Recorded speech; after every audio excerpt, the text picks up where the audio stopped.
Trump resurrects travel ban policy on 12 countries. US vetoes UN Security Council demand for permanent ceasefire in Gaza.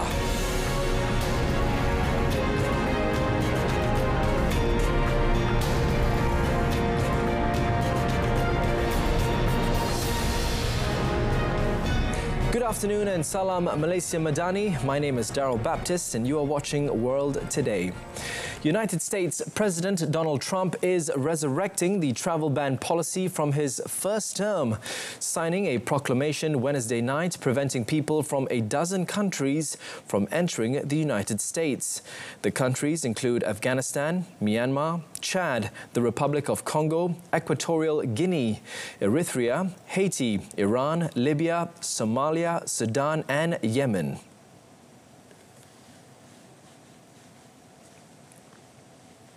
In addition to the ban, which takes effect at 12:01 a.m. local time on Monday, there will be heightened restrictions on visitors from Burundi, Cuba, Laos, Sierra Leone, Togo, Turkmenistan and Venezuela. Travel restrictions on countries including Yemen, Somalia, Haiti, Libya, and numerous others. The strength of the restrictions we're applying depends on the severity of the threat posed. 10 of the 19 countries under the bans and restrictions are in Africa, which are not known for hosting armed groups that pose a major threat to the West. The list results from a 20th January executive order Trump issued, requiring the Departments of State and Homeland Security and the Director of National Intelligence to compile a report on hostile attitudes towards the U.S. and whether entry from certain countries represented a national security risk. In the meantime, Trump signed a proclamation to suspend U.S. entry of foreign nationals seeking to study or participate in exchange programs at Harvard University amid an escalating dispute with the Ivy League institution. The order also directs the U.S. State Department to consider revoking existing academic or exchange visas of any current Harvard students who meet the proclamation's criteria. Last month, the State Department ordered all its consular missions overseas to begin additional vetting of visa applications looking to travel to Harvard University for any purpose, according to an internal cable seen by Reuters. Harvard argues the Trump administration is retaliating against it for refusing to accede to its demands to control the school's governance, curriculum, and the ideology of its faculty and students. The FBI has long warned that foreign adversaries take advantage of easy access to American higher education to steal information, exploit research and development, and spread false information. It said Harvard had seen a drastic rise in crime in recent years while failing to discipline at least some categories of conduct violations on campus. I think Harvard, it's close to 31%. The United States vetoed a UN Security Council demand on Wednesday for an immediate, unconditional and permanent ceasefire between Israel and Hamas in Gaza and unhindered aid access across the enclave. The remaining 14 Council members voted in favor of the draft resolution. Israel has rejected calls for an unconditional or permanent ceasefire, saying Hamas cannot stay in Gaza. Gaza health officials said Israeli strikes killed 45 Palestinians on Wednesday as humanitarian crisis grips the enclave of more than 2 million people with famine looms, and aid has only trickled in since Israel lifted an 11-week blockade on the 19th of May. No aid was distributed by the US-backed Gaza Humanitarian Foundation on Wednesday as it pressed Israel to boost civilian safety beyond the perimeter of its so-called secure distribution sites after a deadly incident. Hospital officials have said more than 80 people were shot dead and hundreds wounded near distribution points in a 3-day period from Sunday, including at least 27 killed on Tuesday. Ahead of the UN Security Council vote, UN Aid Chief Tom Fletcher again appealed for the UN and aid groups to be allowed to assist people in Gaza, stressing that they have a plan, supplies and experience. The UN has long blamed Israel and lawlessness in the enclave for hindering the delivery of aid into Gaza and its distribution throughout the war zone. A US-backed group operating aid sites in Gaza pushed back the reopening of its facilities set for Thursday, as the Israeli army warned that roads leading to distribution centers were considered combat zones. The Gaza Humanitarian Foundation, or GHF, closed its aid distribution centers after a string of deadly incidents near sites it operates that drew sharp condemnation from the United Nations. The GHF originally said it was closing aid distribution sites in Gaza on Wednesday for renovation and that they would reopen on Thursday. However, the group announced on late Wednesday that its facilities would not open at the regular time on Thursday without clarifying when they would resume service. The Israeli army warned against traveling on roads leading to the distribution centers, which are considered combat zones. On the contrary, the GHF stated it was working to make aid distribution as safe as possible and urged those traveling to its sites to follow the routes designated by the Israeli army. The GHF, officially a private effort with opaque funding, began operations a week ago. However, the UN and major aid groups have declined to work with it, citing concerns it serves Israeli military goals. South Korea's newly inaugurated President Lee Jae-myung named a new Prime Minister and top cabinet positions during a news conference at the presidential office on Wednesday. Lee nominated Kim Min-seok, a 4-term lawmaker from the Democratic Party, as Prime Minister. 김민석 의원은 아시는 것처럼 사선의 국회의원이자 민주당의 현 수석 최고위원으로서 국정 전반에 대한 통찰력이 매우 깊은 분입니다. He also tapped Lee Jong-seok, a former unification minister, to head the National Intelligence Service, and Kang Hoon-sik, a fellow Democratic Party lawmaker, a presidential chief of staff. The president said the selections reflect his priorities of economic growth, national unity, and lasting peace on the Korean peninsula. Kim, who served as co-chair of Lee's presidential campaign and played a central role in his victory, was praised by the president for his international sensibility and unifying political leadership. Bulgarian lawmakers clashed during a parliamentary session on Wednesday after the European Commission approved the country's entry into the Eurozone next year, sparking protests by the far-right Revival Party outside Parliament in Sofia. Tensions escalated inside the Parliament as Revival MPs blocked the podium, with Choncho Ganev, who is in the party leadership, seen pushing another MP, Yavor Bozankov, in the plenary hall. The European Commission and the European Central Bank gave Bulgaria the go-ahead on Wednesday to adopt the euro currency from the start of 2026, making Bulgaria the 21st country to join the single currency area. In a convergence report describing how Bulgaria's economy dovetails with the rest of the eurozone, the Commission said Bulgaria met the formal criteria needed to adopt the currency. Outside the building, thousands of demonstrators, waving Bulgarian flags and chanting "No to Euro colonialism," gathered in the capital to voice opposition to the Eurozone move, which Revival Party has fiercely criticized. Bulgaria has been striving to switch its lev currency to the euro ever since it joined the European Union in 2007. However, after such a long wait, many Bulgarians have lost the initial enthusiasm, with 50% now skeptical about the euro, as some fear the currency switch will drive up prices.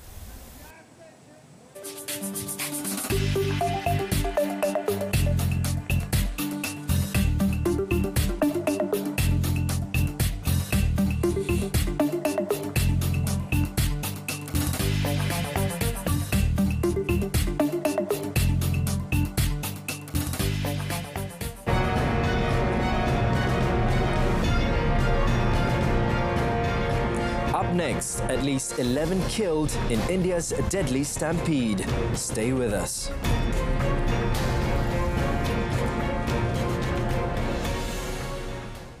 But before that story, another story taking place in India. Villagers were displaced by floods in India's northeastern Assam state on Wednesday, which are also affecting one-horned rhinos in the area. Assam State Disaster Management Authority said floods have affected over 600,000 people in 21 districts in the state. According to an ANI news agency, over 1,500 villages are currently underwater, and the floodwaters inundated 14,739.33 hectares of crop area. Pranjal Barua, a sanctuary ranger, said heavy rains flooded Pobitora Wildlife Sanctuary, leaving roughly 10 anti-poaching camps underwater. The sanctuary is home to 107 one-horned rhinos, 30 males, 50 females and 27 calves within its 16 square kilometre area, making it the highest rhino density among national parks in the country, as per the 2022 rhino population census. In those high areas where a lot of grasses are there, and they are also taking some shelter in woodlands near Tuplung anti-poaching camp.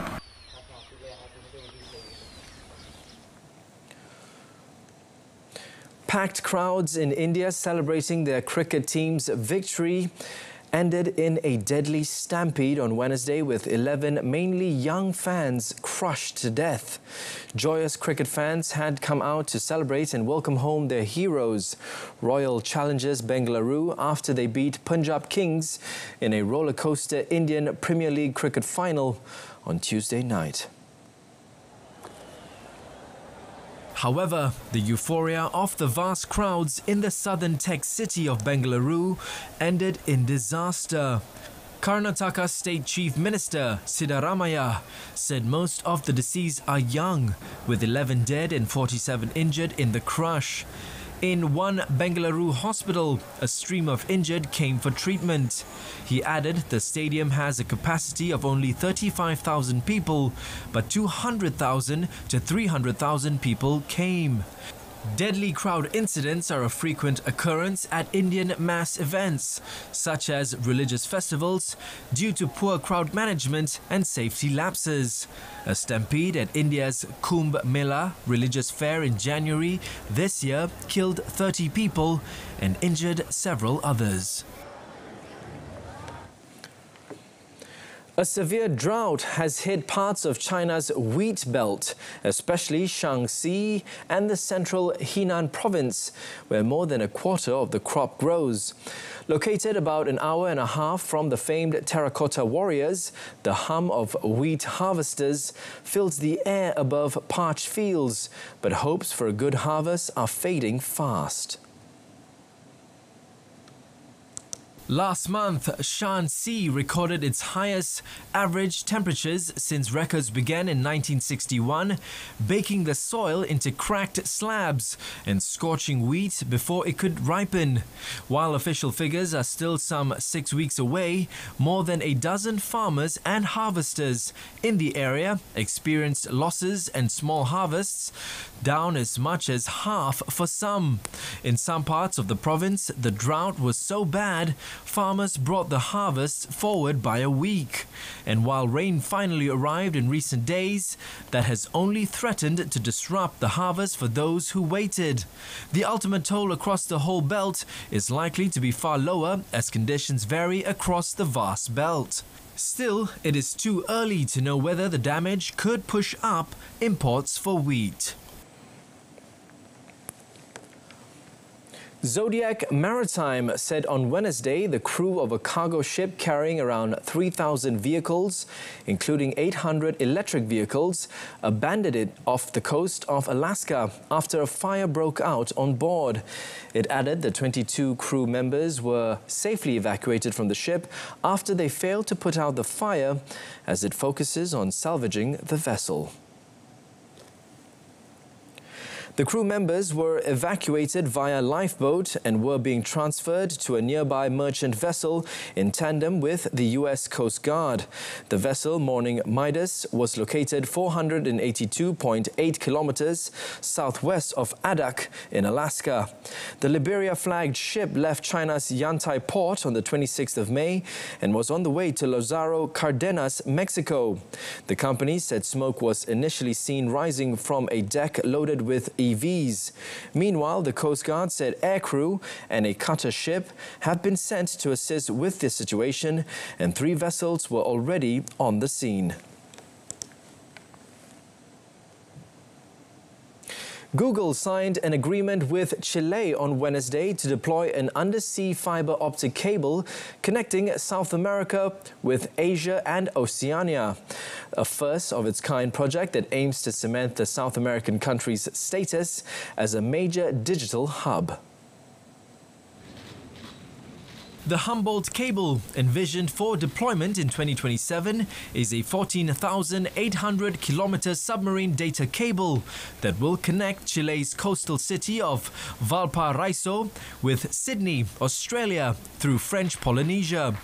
The initiative is being launched almost a decade after it was first proposed in 2016 and 6 years after the initial studies to determine its feasibility. Officials from both Google and the Chilean government hailed the project as critical infrastructure with potential to attract millions of dollars in investment from major tech companies, mining and banking firms in Chile and Australia. The Humboldt cable will establish Chile as a data gateway for the Asia-Pacific while strengthening its relations with Asian nations, especially China, its largest trading partner. The next stages involve installing the submarine cable, selecting and contracting a telecommunications operator, and constructing landing stations in Chile. With shops planning midnight launch parties after a run on pre-orders, Nintendo releases the Switch 2 on Thursday, hoping to score record early sales for a games console. But the Japanese company has its work cut out to match the overall success of the Switch, which became a must-have during the pandemic with hit games such as Animal Crossing. Featuring a bigger screen and more processing power, the Switch 2 is an upgrade to its predecessor, which has sold 152 million units since it came out in 2017, making it the third best-selling console of all time. Challenges for Nintendo include uncertainty over US trade tariffs and whether it can convince enough people to pay the high price for its new device.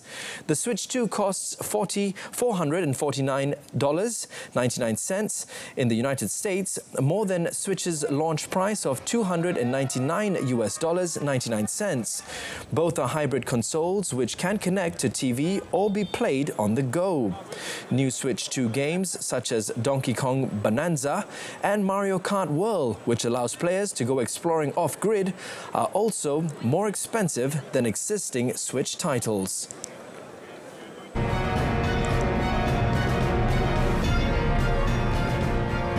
In sports, Ronaldo fires Portugal into Nations League final. Stay tuned.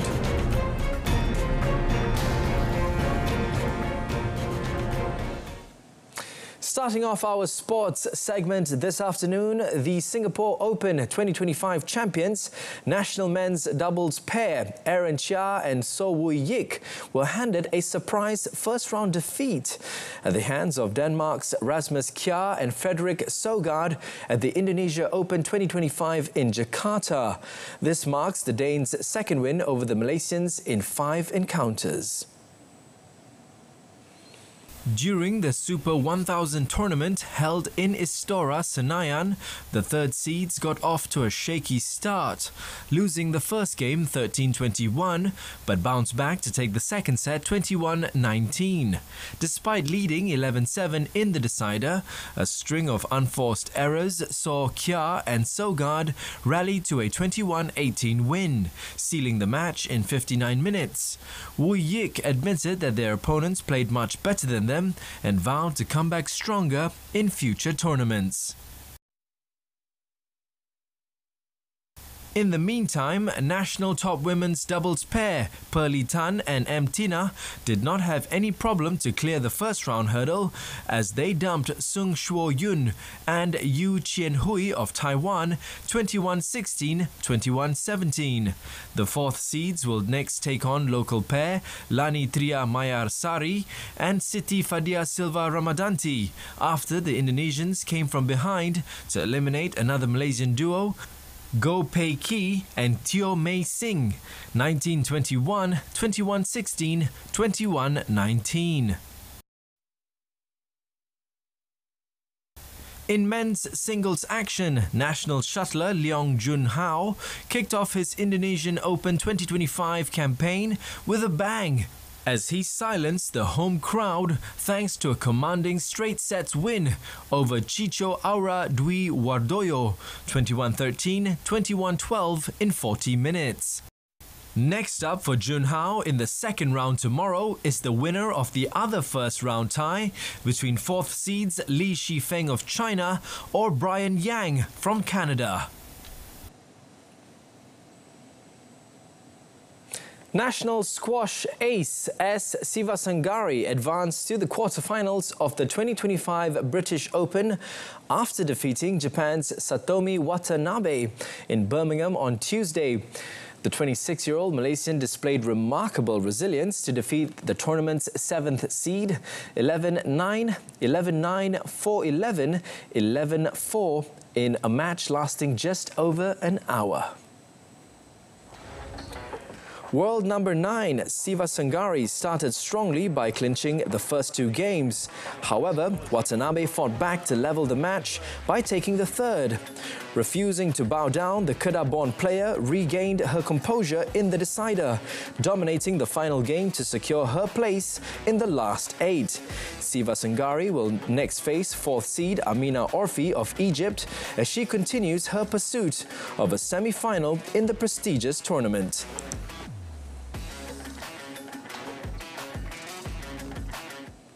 Over in the world of football, Cristiano Ronaldo scored the winner in a 2-1 victory over Germany in Munich on Wednesday, sending Portugal through to the Nations League final and breaking his run of bad fortune against the Germans. Ronaldo's 68th minute tap-in, a record extending 137th international goal, sealed a first win over Germany after 5 losses. After a stuttering first half, Florian Wirtz produced a moment of magic to give Germany the lead 3 minutes after half-time, starting and finishing a clever burst through the middle and heading in the opener. Portugal's Francisco Conceição ran 35 meters to score a brilliant solo goal, leveling things up with half an hour remaining. The stage was then set for Ronaldo, who had missed two solid chances earlier, to land the telling blow by turning in a Nuno Mendes pass from close range. Portugal, winners of the inaugural Nations League in 2019, will now face either European champions Spain or France in Sunday's final at the same venue. The loss is a setback for Julian Nagelsmann's Germany, who had lost just one of their previous 17 games. Simone Inzaghi has been appointed coach of Al Hilal. The former Inter Milan coach left the Serie A club on Tuesday after a humiliating 5-0 loss in the Champions League final against Paris Saint-Germain, capped a trophyless season. Inzaghi succeeds Portuguese coach Jorge Jesus, who led Al Hilal to the Saudi Pro League title in 2023-2024, but was sacked last month after his team were knocked out of the Asian Champions League elite semi-finals. Italian media have reported that Inzaghi's contract is worth up to 30 million euros per season. His first task will be to take charge at the Club World Cup in the United States, where Al Hilal faced Real Madrid in their opening game in Miami on 18th of June. Inzaghi took charge of Inter Milan in 2021, leading the Nerazzurri to the 2023-2024 league title and winning the Coppa Italia twice. The 49-year-old also led Inter to the 2023 Champions League final, where they lost 1-0 to Manchester City. We now go to tennis, where Novak Djokovic said beating Alexander Zverev on Wednesday was a testament to his ability to compete at the highest level as the 38-year-old reached the semi-finals of the Roland Garros to inch closer to a record 25th Grand Slam title. Meanwhile, Jannik Sinner booked himself a second consecutive semi-final appearance at the Roland Garros on Wednesday with a typically ruthless straight sets victory over unseeded Kazakh Alexander Bublik. Jannik Sinner in the last four. A poor run of form earlier in the season and his advancing years had some questioning whether Djokovic could still match his younger rivals. Sinner cruised through draw. In the women's draw, Coco Gauff huffed and puffed into the French Open semi-finals with a 6-7, 6-4, 6-1 victory against fellow American Madison Keys in a match both players will be quick to forget as they broke the 100 unforced errors barrier on Wednesday. More than half of Gauff's points came from Australian Open champion Keys' soft mistakes, and the world number 2 got away with a total of 10 double faults. Keys, who was looking to reach the last four at Roland Garros for the second time after 2018, bowed out with her 60th unforced error to end a forgettable contest. Gauff, who reached the final here in 2022, is the youngest woman to claim 25 main draw wins at Roland Garros. And that wraps up our bulletin this afternoon. In our top story, Trump resurrects travel ban policy on 12 countries, citing national security risk. Do join us again tonight at 8:30 p.m. for more news on TV1 and saluran Berita RTM. Alternatively, you can stream us live on RTM Click's website and mobile app. Till then, from the river to the sea, Palestine will be free. My name is Darryl Baptist. Goodbye and thank you for watching. See you later.